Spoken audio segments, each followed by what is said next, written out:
Nagarjunasagar left canal ద్వారా నల్గొండ జిల్లా ప్రజలకు సాగునీటిని అందించకుండా ఖమ్మం జిల్లాకు తరలించడం దురదృష్టకరమని మాజీ ఎమ్మెల్యే బొల్లం మల్లయ్య యాదవ్ అన్నారు.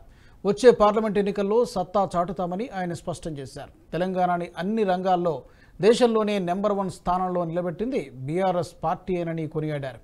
త్వరలో జరగబోయే వరంగల్, ఖమ్మం, నల్గొండ జిల్లాల పట్టభద్రుల ఎమ్మెల్సీ ఎన్నిక నేపథ్యంలో పట్టభద్రుల్ని ఓటరుగా నమోదు చేసుకునేలా కృషి చేయాలన్నారు.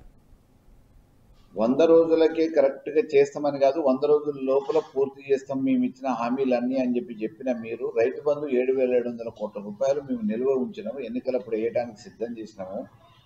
కోర్టుకు పోయి ఎన్నికల కమిషన్ దగ్గర పోయి ఆపిన తర్వాత ఎన్నికలు అయిపోయిన తర్వాత ఆ ఉన్న పైసల్ని రైతు బంధు యథావిధిగా వేయాల్సిన బాధ్యత ఉంది కదా, ఇప్పటి వరకు ఎందుకు వేయలేదు అని అడుగుతున్నాం. పైసలు మేము ఉంచిపోయినాం కదా, ఆ పైసలు ఇంతవరకు రైతు బంధు ఎందుకు వేయట్లేదు, ఇంతవరకు ఎందుకు ముందుకు తాగట్లేదు అనేది అడుగుతున్నాం. రెండోది, 200 యూనిట్లకే మామూలుగా విద్యుత్ బిల్లులు మీరు ఎవరు కట్టాల్సిన అవసరం లేదు. నవంబర్లో బిల్లులు కూడా కట్టకండి. డిసెంబర్ ఎన్నికలు 9వ తారీఖున మా ప్రభుత్వం ఏర్పడుతుంది, రిజల్ట్స్ రాగానే ఆ రోజు మామూలుగా సోనియా గాంధీకి బిల్లులు పంపించండి ఇవాళైన ముఖ్యమంత్రి రేవంత్ రెడ్డి అన్నాడు. ఈ జిల్లాలో ఉన్న నాయకుడు కోమటిరెడ్డి వెంకరెడ్డి గారు కూడా వెంకరెడ్డి గారు కట్టొద్దు అన్నాడు అని చెప్పిండని వీడియో క్లిప్పింగ్స్ ఉన్నాయి. మీరు చూసారో లేదో, కావాలంటే పంపిస్తాం. మరి ఆ 200 యూనిట్లు నవంబర్లోనే చేస్తాము, డిసెంబర్లోనే చేస్తాము, 9వ తారీఖే చేస్తాము అన్నోళ్ళు ఇవాళ బిల్లులు ఎందుకు వసూలు చేస్తున్నారు? బలవంత బిల్లుల్ని ఎందుకు తీసుకుంటున్నారు? అది మాఫీ చేయాల్సిన బాధ్యత ఉంది కదా. మీరు 100 రోజులలో చేయండి, కానీ రైతు బంధుకు డబ్బులు పెడితే ఆ డబ్బులు వేయకపోతే ఇంతవరకు 3 ఎకరాలకు మించి రాలేదు. 3 ఎకరాలకు కూడా పూర్తిగా రాలేదు. సరే, 2 ఎకరాలు పూర్తి అయినాయి అనుకుంటే 3వ ఎకరం అనుకుంటాం. 3 ఎకరాల పూర్తి కూడా కాలేదు.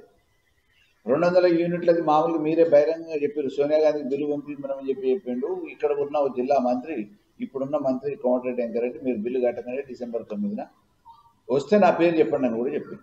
మరి దాని గురించి పట్టించుకోలేదు. రైతు బంధు మామూలుగా ఏం చెప్తున్నారు, రైతు బంధు వేయలేదని చెప్పిన వాళ్ళు ఎవరన్నా ఉంటే చెప్పుతాను కొట్టండి అని అంటున్నారు. మరి నిజంగా పడని వాళ్ళు ఏం చేయాలి? అది ప్రజలు ఆలోచించాలి, రైతులు ఆలోచించాలి. ఇంకా 100 రోజులు పూర్తి కాలేదని వాళ్ళే చెప్తారు. ఈ వీడియో మీకు నచ్చినట్టయితే లైక్ చేయండి, 10 మందికి షేర్ చేయండి. అలాగే కామెంట్ల రూపంలో మీ అభిప్రాయాలను మాతో పంచుకోండి. Nationalist hub group of channels ను సబ్స్క్రైబ్ చేసుకుని తెలుగునాట జాతీయవాద జర్నలిజాన్ని ప్రోత్సహించండి. ఈ వీడియో కింద ఉన్న బెల్ ఐకాన్ పై క్లిక్ చేయడం మర్చిపోవద్దు.